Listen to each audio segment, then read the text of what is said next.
week, François? Nadia, still no confirmation yet from on that downgrade. It's what everyone Not in yet. the newsroom is watching. Okay, we'll keep an eye on it for you. Absolutely. All right, thanks for that. Nadia Sharbi in the newsroom. Yes, it's time for The World This Week. It's 7 days, 4 Paris-based correspondents, 1 hour. The World This Week, where we're welcome to join Judah Grunstein of World Politics Review. How are you, sir? Good to be here. Also with us, photojournalist Amr Abed Rabo of Balkis Press. And I just found out what Balkis Press stands for. Yeah, it's the name of the Queen of Sheba. There you go. Everybody knows the Queen of Sheba, but like if she had no first name, her first name is Balkis. All right, and one of France's best reads is Courrier International. Hamdan Mostafavi joins us. Courrier International, which is a sample of what the world press is saying. Yeah. And Nicholas Norbrook of the Africa Report, which has not yet gone daily, but it's now... We're getting there. It's press day today, so it's just for you, François. I'm here. Okay.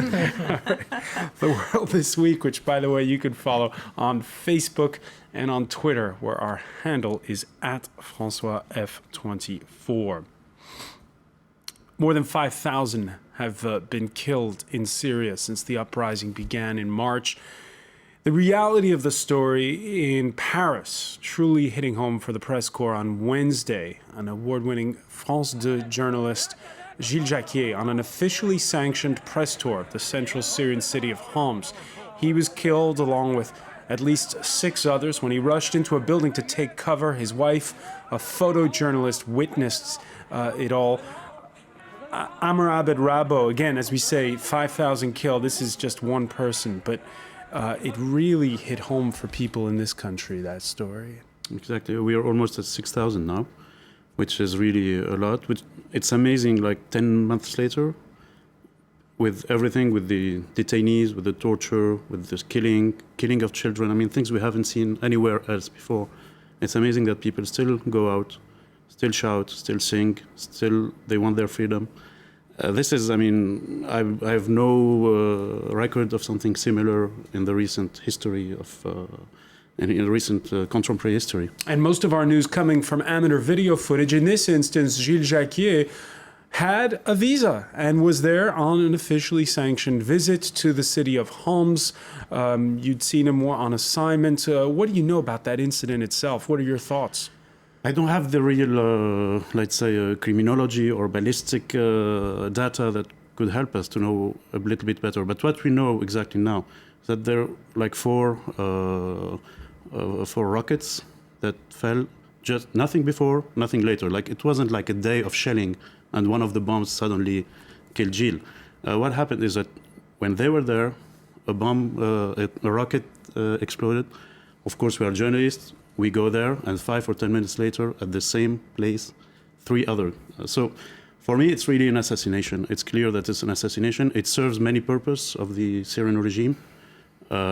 First of all, of course, it's a kind of revenge from Envoyé Spécial, the show that Gilles was working for. And Envoyé Spécial ran a very courageous, the French equivalent of 60 Minutes. Story. And exactly. They'd done an undercover story recently. A month ago, I think, by Manon Loiseau. And we've seen that earlier, they like a singer who sang a very courageous song against Bashar al-Assad has been killed, reporters, bloggers, etc. So there is this idea of revenge. We take revenge from people who's been defying the regime. So that's the first purpose. The second purpose, of course, is to say to all the world reporters, don't come here. We're giving you visas, but you might be killed. So, of course, I guess a lot of magazines or TV or radios will not send any more people there for the moment. And the third purpose is to serve the whole story of terrorism going on for 10 months, like these armed gangs who tour the city, the country from a city to another. Nobody believes this story, but the regime does. And they think that this killing, it does, it's an evidence to help their story. So there are a lot of purposes that point to an assassination, not something like an accident or Hamdan Mostafavi, as the rest of the world sort of wades into what's going on in Syria, again, it's difficult to get in there. So we're getting information, disinformation. This is so hard to cover this story. Yeah, it's a very, very hard story to cover. We never know what's true. I do agree with that idea of revenge, because we saw that before with the cartoonist Ali Farzad too, who had his hand broken. And also you said that this story was really moving for all French people. But I saw in the international press, Lebanese press, everywhere tributes to this journalist for the work he was doing. Because really, as you said, there's no way to have really information about what's going on there. So it was really a pity. All right. And Amr, you mentioning the messages put out by the Syrian president. Some of those messages he put out personally this week. The Syrian president coming out on the street talking tough. The important thing is to have faith in the future. And I have faith in the future and in you, because we will win without a doubt. They have reached the end of their conspiracy. We will make this phase the end for them, end their plans. Bashar al-Assad forever. We accept the war in Syria. Judah Grunstein, your thoughts when you see those images? Well, again, I think it gets back to this contrast and this dichotomy between people who are tremendously courageous, who are going out on the street, who are suffering real physical violence, death, revenge. And on the other side, you have the world, which becomes really sort of an information battlefield, where it's very difficult to know how fragile Assad's grip on power is, or whether these demonstrations are really doomed to failure. It's hard to know what's really happening, who's behind what, which attacks are in fact deserting army forces and which are planted. When you have a government that's willing, very obviously, to open fire on civilians, it becomes difficult to rule out the idea that they'll open fire and claim it's someone else.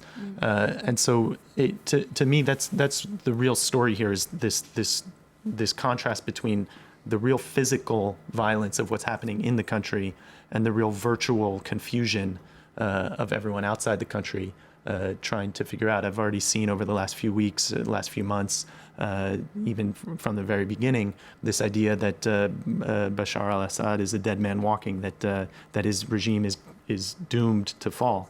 And yet, week after week and month after month, the violence continues and he holds on. And on that score, Assad does seem to have friends. Moscow, talking tough this week. A Russian cargo ship, which according to officials in Cyprus, where it had docked previously, carrying bullets on board, nonetheless managing to show up and to deliver those bullets, it seems. The U.S. has expressed its concern over all of this. Bashar al-Assad still has friends. Well, I think there was a news flash just today that Iran was trying to export guns through Turkey. Into Syria. Stop in Turkey. So it does seem that they are trying to source weapons from around the world. But just to come back on the communication point, and I think you expressed it very clearly. This is going to be clearly a long and drawn out battle between both sides. It's gone on for 10 months, 6,000 dead, and Syrian air defense being what it is, and the reluctance to put troops on the ground being what it is, this is going to go on for a long time. And so the battle over hearts and minds and the communication war is critical. Now, what we saw in Libya a few months before the end was these queues of people at petrol stations trying desperately to fill up their cars. Right now, the military in Syria is stockpiling mazout, on which it runs its jeeps and its tanks, causing penury. The US ambassador is trying to score communication points. The Syrian army and Assad is also scoring his own much more brutal and violent communication points. So I think this idea of the battle over the airwaves is going to be critical over the next few months. All right, we mentioned the Russians, we mentioned the Iranians. It's not just them who are standing by Syria. Destination Caracas, the Venezuelan president, the company of a guest that Hamdan Mustafavi might recognize. Your visit comes at the right time. We need to get acquainted about your knowledge, your experience, and all the facts that are taking place in our loved brother nation of Syria. Our brother Assad is leading that government. He is our good friend, Bashar al-Assad, and from here we raise our voices to claim for him to be respected, as well as the sovereignty of the Syrian people, the Syrian government, and Syrian independence. Hamdan Mustafavi, when you peruse the papers, does that resonate, that message? That sort of anti-imperialist, anti-West at all cost message? Well, you can see that clearly in the Iranian press. You can see that on blogs in Venezuela. There are some people that like what this new axis of evil is saying against the U.S. Of course, there are even some very serious newspapers from Mexico who are saying sometimes it's good to have people who are against America because it's another point of view. It's like the non-aligned movement. But yes, I think those friends are clearly helping Syria, and I think the fact that there is so much pressure on Iran too is a way to get to Syria, because Iran is financing Syria, helping with the method of repression that are the same that the ones that were used in Iran in 2009. So I think those stories are clearly linked. But before we move on, Amr Abed Rabo, do you think this is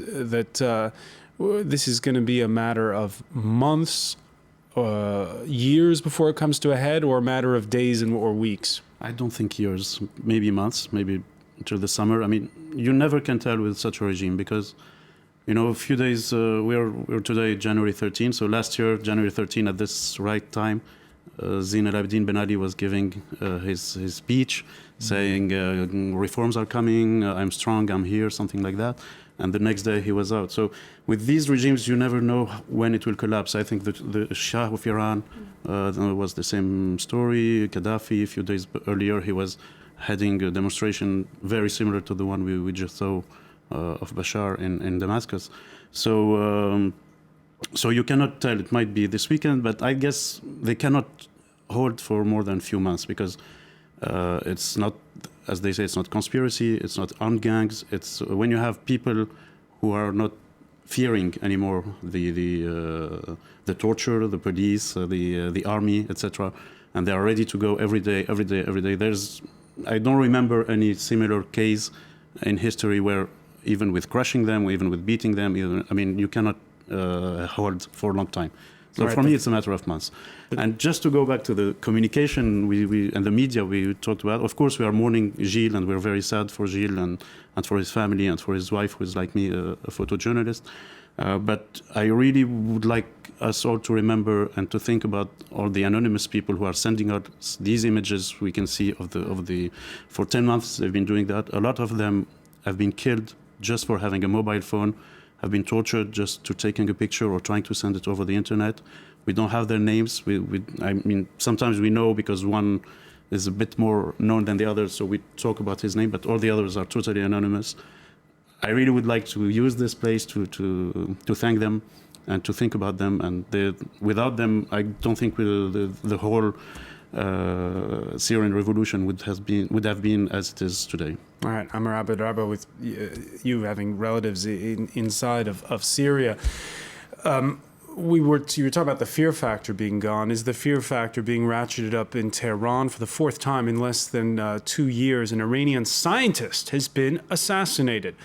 It reads kind of like a spy novel. The passenger on the back of a motorcycle slapping a metallic device to Mustafa Ahmadi Roshan's car before speeding away and detonating it. Iran blames Israel and the United States. Now, it's not just the Iranians who are angry over this. A lot of people are a bit shocked. The United Arab Emirates-based Gulf News, in an editorial, saying it doesn't approve a dirty war in Iran is not the way forward, it says. Judah Grunstein, your thoughts on this? Well, to me, I think to begin with, that very clearly assassinations and politically motivated assassinations are illegal under international law. It's the first thing. It's also a personal tragedy because there's a man who's dead, a family that's grieving. There's no real way of knowing how clear it was in his mind what part he was playing in a weapons program. So I think it's very important to consider that and to recognize that and to make that very clear. At the same time, it's not something that's especially surprising or shocking, in the sense that the Israeli intelligence agencies and Mossad in particular have a long history of targeting scientists for assassination in enemy countries. It's also a very dangerous neighborhood. Everyone knows the degree of animosity between Iran and Israel. So again, it's not surprising. To me, the thing that I'm most surprised about is the fact that for the first time, Iran has very clearly acknowledged that a scientist working on the nuclear program was assassinated, and has very officially blamed Israel and the United States. And what that indicates is, for about a year now, one of the questions was, why is Iran not responding? And one of the answers that's been proposed is, you don't respond if you can't do anything about it. You don't respond. You don't bring attention to the fact that you can't protect your own country's scientists and nuclear program. So the fact that they're actually making an issue out of this, to me, indicates that there's some sort of shift in their calculation about how to deal with this, and actually could be the sign of the beginning of an escalation. And we're going to pick up on the issue of Iran when we come back. You're watching The World This Week.